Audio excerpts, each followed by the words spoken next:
Assalamualaikum warahmatullahi wabarakatuh.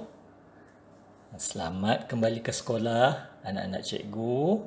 Kerana bermula pada hari ini kita akan memulakan sesi persekolahan 2022-2023. Kepada pelajar yang baru datang ke Londang, cikgu ucapkan selamat datang dan selamat menjadi ahli keluarga PPKI Seri Londang.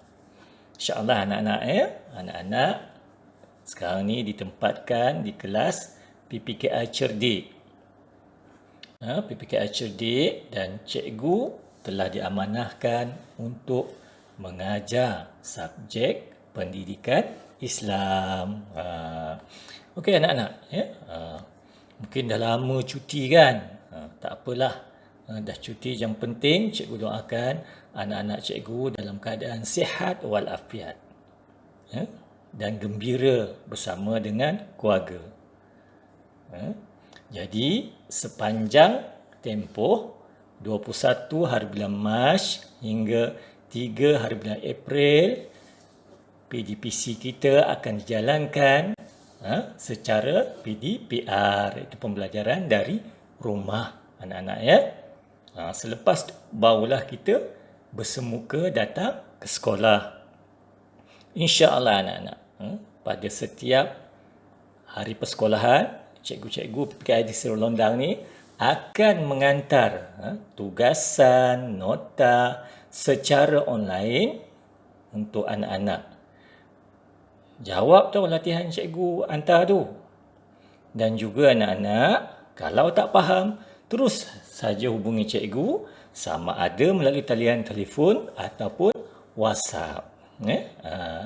Okey anak-anak. Untuk pagi ini, kita mulakan dulu dengan subjek pagi ini subjek pendidikan Islam. Cikgu akan ajar subjek pendidikan Islam. Iaitu standard kandungan yang cikgu akan ajar ialah berkaitan dengan akhlak, iaitu 8.1 mengamalkan adab menuntut ilmu. Dan standard pembelajaran dia 8.11 menyatakan adab-adab menuntut ilmu. Apa yang nak kita capai pada pagi ini anak-anak? Diharapkan pada akhir pembelajaran kita nanti, anak-anak akan dapat menyatakan adab menuntut ilmu secara umum dengan bimbingan penjaga. Sebab penjaga yang ada kat rumah kan, cikgu kat sekolah. Yang keduanya, anak-anak diharapkan akan dapat membaca atau menghafaz doa menuntut ilmu dengan bimbingan penjaga. Nanti kita sama-sama nak belajar ni. Anak-anak sedia tau ya? Okey. Sebelum kita mulakan PDPR kita pada pagi ini, elok rasanya kita sama-sama baca doa. Siapa nak baca doa? Supaya kawan-kawan ikut baca doa. Ada tak? Arif ke? Syahir? Iman? Atau Fidaus? Nak berebut pula baca doa ya? Okey, tak apalah. Yang mula-mula ni biar cikgu baca, anak-anak cikgu ikut tau ya. Doa untuk mudah belajar. Bismillahirrahmanirrahim. Allahumma ftah alaina hikmataka wanshur alaina min hazaini rahmatika ya arhamar rahimin. Amin. Okey? Dapat? Okay. Cikgu rasa dah biasa baca doa tu kan? Ulang lagi. Allahumma ftah alaina hikmataka wanshur alaina min hazaini rahmatika ya arhamar rahimin. Amin. Jadi, bagaimana pula cara adab menuntut ilmu itu? Siapa tahu? Okey. Kita kongsi ya. Yang pertama anak-anak, kita mesti hormat pada orang yang ingin menyampaikan ilmu itu. Kalau kat rumah, mak ayah kita lah.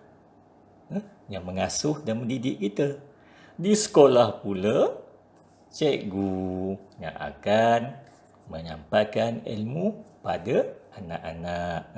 Sebab cikgu akan ganti mak ayah ketika di sekolah.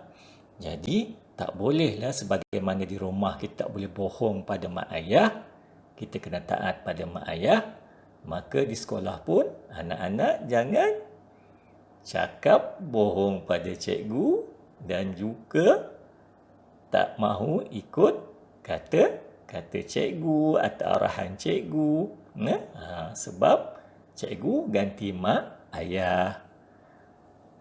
Di samping itu juga, bagi kita rasa seronok, rasa selesa ketika menuntut ilmu, kita mestilah berpakaian bersih dan kemas. Bila kita pakai bersih, kemas, kita akan nampak segak untuk lelaki dan cantik untuk perempuan. Tapi baju yang anak-anak pakai ni pun dah kemas dah. Okey, bagus. Pastikan dia bersih. Bila bersih dan suci, jadi pakaian kita tu mudah dan boleh digunakan ketika kita nak beribadah. Kita juga anak-anak, ketika kita belajar di mana saja, sama ada di rumah ke, di sekolah ke, di masjid ke, di surau ke, untuk menuntut ilmu, kita duduklah dengan keadaan yang sopan dan bersedia untuk mendapatkan ilmu yang kita pelajari itu anak-anak. Maksud dia, kalau boleh, sentiasa menghadap ke arah cikgu. Kalau cikgu mengajar depan ni, anak-anak hadaplah, tengoklah dan perhatikanlah apa yang cikgu lapaskan dan apa yang cikgu sampaikan dan apa yang cikgu katakan. Jadi kita duduk dengan sopan. Kalau atas bangku tu, sandar elok-elok. Kemudian kita tengok apa yang berada di sekitar kita, tapi jangan hilang fokus terhadap apa yang cikgu ajar. Sebelum kita mulakan PDPR tadi kan, kita ada baca doa. Kenapa kita baca doa? Supaya kita diberi kemudahan, keselesaan untuk mengikuti atau menjalani sesi pembelajaran kita. Di sini ada lagi satu doa anak-anak yang boleh kita baca dan dituntut untuk kita baca sebelum kita belajar. Supaya dengan doa itu, kita akan dikurniakan oleh Allah kepahaman yang lebih jelas dengan apa yang kita ingin pelajari. Apa dia doa itu anak-anak? Cuba ikut cikgu sama-sama. Bismillahirrahmanirrahim. Rabbi zidni ilman nafi'a warzuqni fahman wasi'a. Nampak tak? Ulang lagi. Rabbi zidni ilman nafi'a warzuqni fahman wasi'a. Apa maksud dia? Ya Allah, tambahkanlah kepadaku ilmu yang bermanfaat dan kurniakan kepadaku kefahaman yang luas. Maksud dia, doa itu mengharapkan agar segala apa yang kita pelajari itu anak-anak memberikan kebaikan pada diri kita. Dan juga Allah akan beri kepahaman tentang apa yang kita pelajari. Pandai. Okey. Adab menuntut ilmu yang lain juga anak-anak, kita jangan sekali-kali ganggu kawan yang bersama kita ketika kita belajar tau. Kesian dia nak belajar, kemudian kita ganggu dia. Nanti dia tak dapat apa yang dia nak pelajari. Dan terganggu dengan perbuatan kita, dia pun tak faham apa yang cikgu ajar. Jadi, adabnya tidak mengganggu kawan ketika sama-sama belajar. Jangan ganggu kawan. Anak fokus pada apa yang cikgu nak ajar. Kawan-kawan anak pun macam tu juga. Biasanya anak-anak selepas je satu sesi pembelajaran tu, cikgu akan bagi tugasan kepada anak-anak. Sebagai tanggungjawab anak-anak, kenalah siapkan tugasan yang diberikan oleh guru. Jadi menyiapkan tugasan yang diberikan oleh guru itu juga merupakan satu adab. Bila anak-anak buat, baru cikgu tahu. Anak dia buat latihan tu, anak-anak faham ke, tak faham ke. Kerana bila anak-anak buat latihan, cikgu akan semak kan. Jadi, bila diberikan latihan, anak-anak buat dengan sempurna dan siapkan. Lepas PDPR pun cikgu akan bagi latihan. Anak-anak buat tahu ya. Selain daripada itu, ketika cikgu membuat penerangan ataupun tunjuk cara, demonstrasi di dalam pembelajaran tersebut, anak-anak menjadi tanggungjawab untuk menumpukan perhatian sepenuhnya supaya kita jelas dan faham. Kalau tak faham, cepat-cepat angkat tangan dan tanya. Sebagai tanda kita menumpukan perhatian. Janganlah pula masa cikgu ngajar kita asyik tengok pensil, buka beg, tengok apa ada dalam meja. Jangan macam tu. Kerana kita tunjukkan, bagi cikgu tu seronok, kita berikan perhatian pada dia. Kita tengok muka dia.